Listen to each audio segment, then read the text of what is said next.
Movie की शुरुआत होती है समंदर किनारे बसे शहर वाटरफ्रंट से। एक शहर जो अपनी बेमिसाल कांच की कारीगरी के लिए मशहूर था। यहाँ की रेत इतनी खास थी कि इससे बना ग्लास न सिर्फ बेहद मजबूत होता बल्कि देखने में भी दिलकश लगता। मगर यही खूबसूरती इस शहर के लिए मुसीबत बन गई और दो मुल्कों के बीच तकरार की वजह भी। विंसेंट ओलिवर, जो कि मशहूर ग्लास वर्कर टॉमस ओलिवर का बेटा था, अपने पापा के साथ इसी शहर में रहता था। लेकिन ये सिर्फ विंसेंट और उसके पापा की कहानी नहीं, यहाँ जिन यानी आग के रूह भी एक अहम किरदार निभाते हैं। कहानी की शुरुआत होती है बड़े हुए विंसेंट से, जो अपने पहले ग्लास वर्क एग्जीबिशन की तैयारी कर रहा होता है।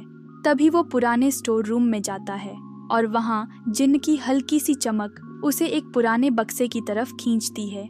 जब वो बक्सा खोलता है तो उसे एक पुराना खत और कांच की तितली जैसा बना एक हेयरपिन मिलता है। ये खत उसकी बचपन की दोस्त और पहली मोहब्बत अलीज का था, जो बरसों से वहीं पड़ा था, बिल्कुल उसी तरह जैसे उसकी यादें विंसेंट के दिल में कहीं दब चुकी थीं। आज जब विंसेंट इस खत को खोलता है तो वो यादें फिर से ताज़ा हो जाती हैं। इसके बाद हम देखते हैं विंसेंट का बचपन। वो स्कूल नहीं जाता था क्योंकि उसके पापा चाहते थे कि वो घर पर पढ़ाई करे और ग्लास वर्किंग सीखे। इस वजह से उसके दोस्त नहीं बने और गली के लड़के उसका मजाक उड़ाते थे। एक दिन टॉमस विंसेंट को सिखाते हैं कि कांच को सही तरीके से पेंट करना कितना मुश्किल होता है। अगर रंग ज्यादा हो जाए तो कांच अपनी पारदर्शिता खो देता है। यही वो दिन था जब अलीज पहली बार उसकी दुकान में आई। उसकी नजरें कांच की नाजुक मूर्तियों पर ठहर गईं। तभी उसने देखा कि विंसेंट कांच का बना गुलाब रखने की कोशिश कर रहा है, लेकिन वो इसे गिराने वाला था। तब अलीज ने झट से उसे बचा लिया और तभी उसकी माँ की आवाज आई और वो जल्दी से बाहर भाग गई। अगले सीन में हम देखते हैं विंसेंट को उसके पापा के साथ बाजार में। वो अक्सर अपने पापा से एक ही सवाल करता, पा, आप और अम्मी पहली बार कैसे मिले थे? और ये कहानी वो इतनी बार सुन चुका था कि उसकी एक एक लाइन उसे जुबानी याद थी। रास्ते में वो एक मिलिट्री परेड देखता है। ये परेड कर्नल अमानो के स्वागत में निकाली गई थी, जिन्हें वाटरफ्रंट में तैनात किया गया था। पर विंसेंट की नजरें एक और चीज पर जा ठहरी, कर्नल अमानो की बेटी, और वो कोई और नहीं बल्कि अलीज थी। मगर इस जोश और जश्न के बीच टॉमस अकेले ऐसे शख्स थे जो इस परेड से नाखुश नजर आ रहे थे। जब उनकी नजर कर्नल अमानो पर पड़ी तो वो गुस्से से भर गए और चिल्लाने लगे कि सेना को इस शहर से बाहर निकल जाना चाहिए, क्योंकि टॉमस जंग नहीं चाहते थे। मगर उनकी बात सुनकर बाकी लोग भड़क गए। उन्हें घेर लिया गया और शांतिवादी कहकर ताने दिए जाने लगे। दूसरी तरफ कर्नल अमानो की बेटी अलीज वायलिन बजाने की शौकीन थी। उसका सपना था एक मशहूर वायलिनिस्ट बनना और उसके पापा कर्नल अमानो को उस पर फख्र था। इसी वजह से उन्होंने अलीज का दाखिला शहर के एक म्यूजिक डिपार्टमेंट में करा दिया, जहाँ का एक स्टूडेंट मलिक उसको पहली बार परफॉर्म करते देखकर ही उसे पसंद करने लगता है।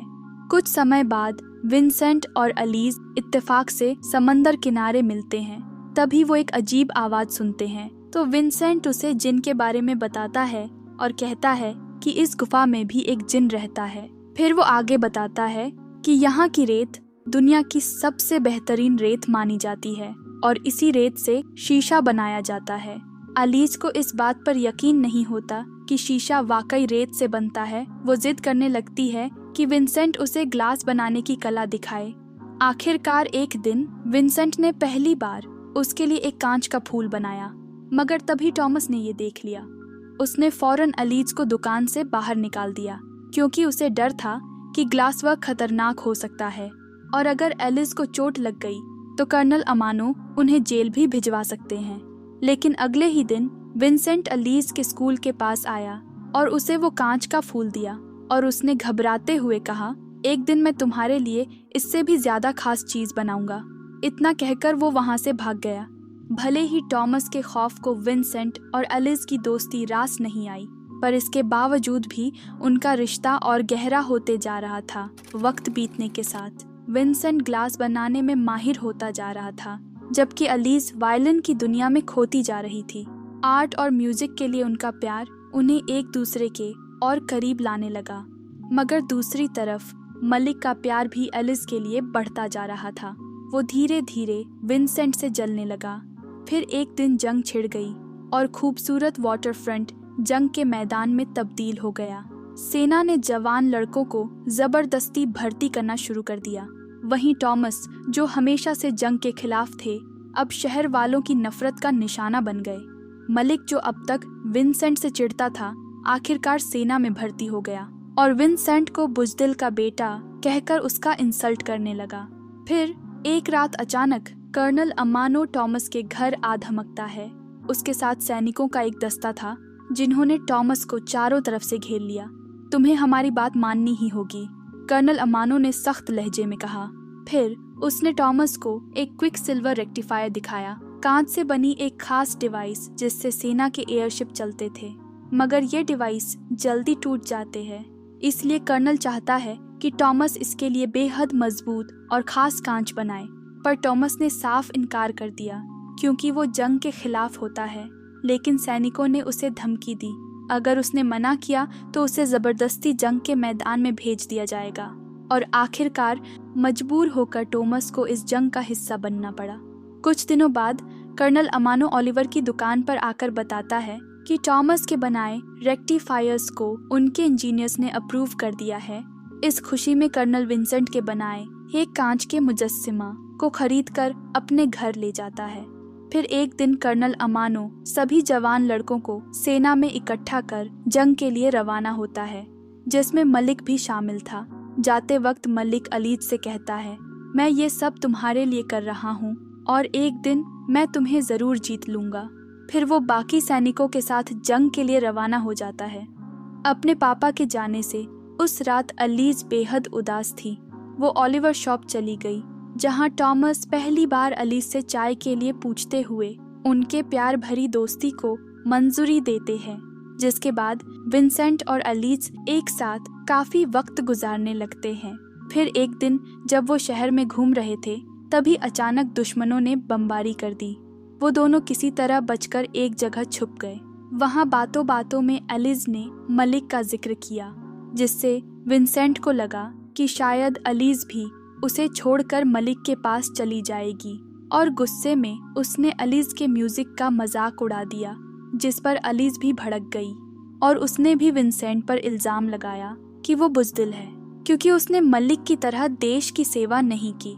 गुस्से में अलीज ने कहा कि वो कभी शादी नहीं करेगी, सिर्फ एक बेहतरीन वायलिनिस्ट बनेगी।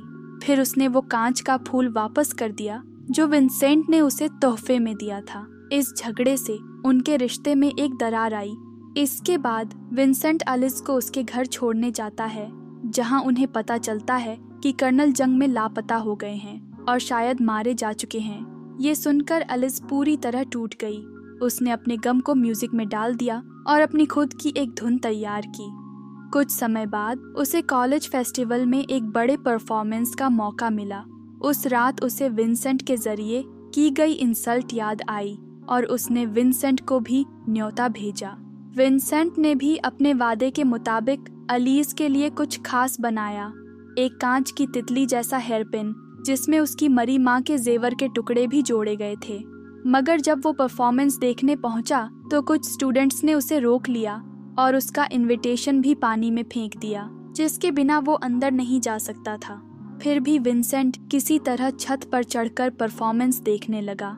अलीज ने अपनी परफॉर्मेंस शुरू की, मगर उसकी नज़रें हर पल विंसेंट को ढूंढ रही थीं। वो अपने सोलो परफॉर्मेंस के लिए विंसेंट का बहुत इंतज़ार करती है, पर आखिर में वो पापा की याद में वायलिन बजाना शुरू करती है। तभी एक जिन ने अलीज का ध्यान खिड़की की ओर खींचा, मगर वहाँ कोई नहीं था क्योंकि विंसेंट की नज़र कॉलेज की ओर बढ़ते कुछ सैनिकों पर पड़ चुकी थी। उसने सोचा कि ये दुश्मन है और उनसे भिड़ने के लिए नीचे कूद पड़ा। पर तभी मलिक घायल कर्नल अमानो को कंधे पर उठाकर अंदर लाता है। जैसे ही अलीज ने अपने पापा को जिंदा देखा, वो खुशी से दौड़कर मलिक को गाल पर किस करती है और ये सब विंसेंट दूर से देख लेता है। अब लोग मलिक को हीरो मान रहे थे, पर विंसेंट अंदर ही अंदर टूट चुका था। कुछ दिनों बाद कर्नल अमानो की पोस्टिंग नॉर्थ की ओर हो गई।